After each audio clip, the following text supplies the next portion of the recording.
नमस्कार, मैं doctor Anjali Sharma, assistant professor MS college Bikaner. आज की क्लास में हम कताई की प्रक्रिया को समझेंगे। कताई की प्रक्रिया दो प्रकार से संपन्न होती है।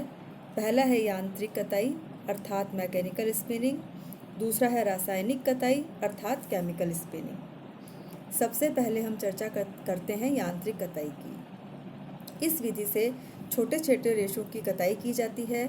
यांत्रिक विधि भी दो प्रकार की होती है, परंपरागत विधि तथा सामान्य यांत्रिक विधि अर्थात traditional method and general mechanical method. सबसे पहले हम बात करते हैं परंपरागत विधि की। इसके अंतर्गत तकली एवं चरखा मीन्स स्पिंडल एंड चरखा आते हैं, जिसका वर्णन हम पूर्व में कर चुके हैं। अब हम बात करते हैं सामान्य यांत्रिक विधि की। इस विधि से 6 प्रकार से कताई की जाती है। रेशे की बनावट, वस्त्र की सूक्ष्मता, प्रयोजन, उपभोक्ता के वस्त्र की मांग आदि के अनुसार कताई विधियों का उपयोग किया जाता है। विभिन्न विधियों के प्रयोग से धागे की बनावट, रचना व गुण परिवर्तित हो जाते हैं। सामान्यतः यांत्रिक विधियां 6 प्रकार की होती है, जो निम्न प्रकार से है। रिंग कताई अर्थात रिंग स्पिनिंग। सेकंड है स्वयं ऐंठन देने वाली कताई अर्थात सेल्फ ट्विस्ट स्पिनिंग। थर्ड है खुली अंतिम कताई अर्थात ओपन एंड स्पिनिंग। फोर्थ है घर्षण कताई अर्थात फ्रिक्शन स्पिनिंग। फिफ्थ है ऐंठन रहित कताई अर्थात ट्विस्टलेस स्पिनिंग। तथा सिक्स्थ है इलेक्ट्रोस्टैटिक कताई अर्थात इलेक्ट्रोस्टैटिक स्पिनिंग। रिंग कताई। रिंग कताई द्वारा सूत काटना प्राचीन विधि है। इस विधि में छोटे छोटे रेशे आपस में चिपक जाते हैं। रेशे में आपस में चिपकने का गुण विद्यमान रहता है। इसके इसी गुण के कारण सूत काटते समय ये रेशे एक दूसरे से चिपकते जाते हैं और वांछित व्यास व अविरल लंबाई के सूत का निर्माण होता जाता है। कपास, लिनन, ऊनी आदि रेशों में आपस में सटने का अद्भुत एवं अनोखा गुण समाहित रहता है। फ्रेम रिंग कताई के लिए मुख्यतः 2 प्रकार की मशीनों का प्रयोग किया जाता है। ये फ्रेम हैं रिंग फ्रेम तथा म्यूल फ्रेम। रिंग फ्रेम द्वारा कताई से तैयार धागे थोड़े मोटे एवं खुरदरे होते हैं। रिंग फ्रेम अतिशीघ्रता से सूत काटने का कार्य करता है। इस मशीन द्वारा खींचना अर्थात ड्राइंग आउट, ट्विस्टिंग अर्थात ऐंठन देना, लपेटना मीन्स रीलिंग आदि सभी प्रक्रियाएं एक साथ संपन्न होती है।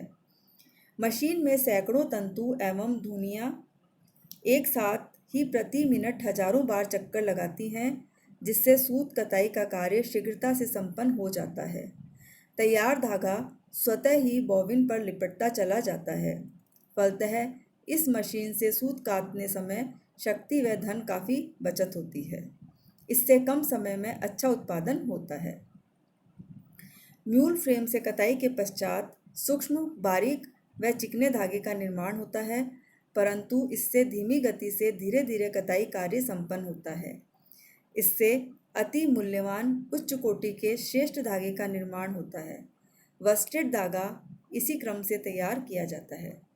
म्यूल फ्रेम पर भी खींचने, ऐंठन देने व लपेटने ये तीनों ही क्रियाएं एक ही मशीन द्वारा एक साथ संपादित की जाती है। नेक्स्ट स्पिनिंग का प्रोसेस है सेल्फ ट्विस्ट स्पिनिंग अर्थात स्वयं ऐंठन देने वाली कताई। स्वयं ऐंठन देने वाली कताई विधि से सुंदर, मजबूत, चिकने व चमकदार धागों का निर्माण होता है। वस्टेड धागा बनाने के लिए यह विधि अति उत्तम है। इस विधि में जिस मशीन का उपयोग किया जाता है वह लघु एवं कुटीर उद्योग के लिए अति महत्वपूर्ण सिद्ध हुआ है।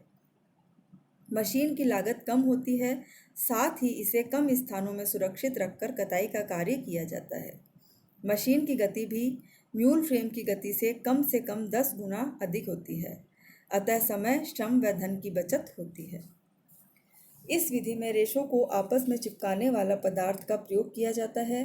कताई हेतु पोनियों को पहले एक रोलर्स पर चढ़ाकर एक दिशा में घुमाते हैं, तत्पश्चात रोलर्स को दूसरी दिशा में घुमाते हैं, जिससे धागे में दाईं व बाईं दोनों ओर ऐंठन आ जाती है।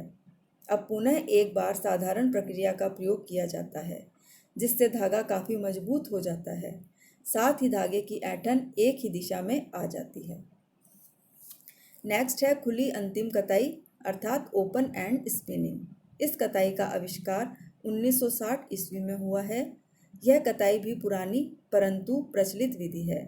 इस विधि में बिना कंघी किए सिर्फ धुनाई किए पोनियों से धागे का निर्माण होता है, इसलिए धागा थोड़ा मोटा, रुक्ष एवं खुरदरा होता है।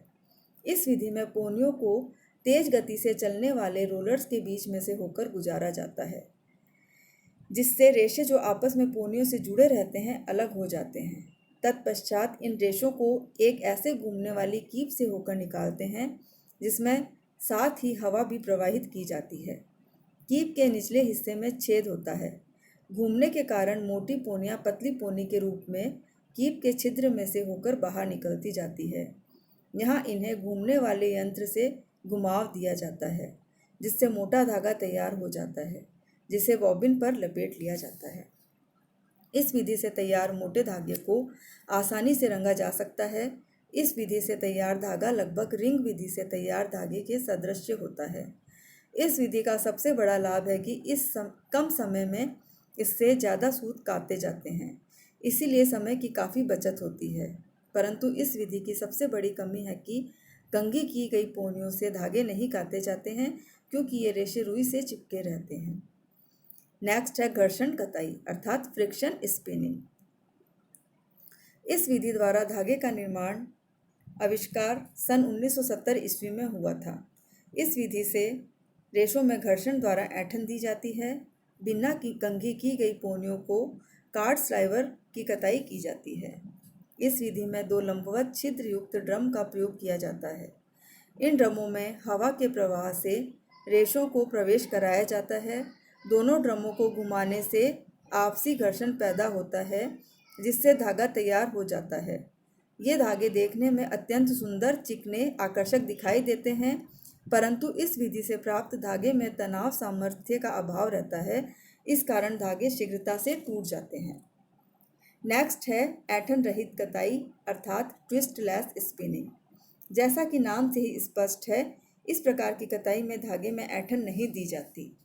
इस विधि में रेशों को समानांतर रूप में रखकर चिपकाने वाले पदार्थ का छिड़काव किया जाता है, जिससे रेशे आपस में चिपककर मजबूत बन जाते हैं। अब इन्हें कई बार रोलर से निकालकर रील पर लपेटा जाता है। इसके बाद पानी से धोकर चिपकाने वाले पदार्थों को अलग कर लिया जाता है। कभी कभी वस्त्र बुनने के पश्चात चिपकाने वाले पदार्थ को धुलाई द्वारा अलग किया जाता है। अब हम बात करते हैं रासायनिक कताई अर्थात केमिकल स्पिनिंग की। रासायनिक विधि से निर्मित कृत्रिम रेशों को कताई द्वारा धागे का निर्माण किया जाता है। सबसे पहले रेशे बनाने वाले रासायनिक पदार्थ के गाढ़े घोल को स्पिंडलेट के छिद्रों से होकर गुजारा जाता है। धागे का व्यास व धागे की संख्या आवश्यकतानुसार रखी जाती है। स्पिंडलेट के छिद्रों की बारीकी व महीनता पर रेशों की बारीकी व महीनता निर्भर करती है। स्पिंडलेट के छिद्रों से बाहर निकलने के पश्चात रेशे सूख जाते हैं, जिसे बढ़कर, खींचकर अथवा ऐंठन देकर स्पूल पर लपेट लिया जाता है। नन्हा रेशा अर्थात स्टेपल रेशे बनाने के लिए रेशों को छोटे छोटे टुकड़ों में काट सकते हैं। रासायनिक कताई भी 4 प्रकार से की जाती है।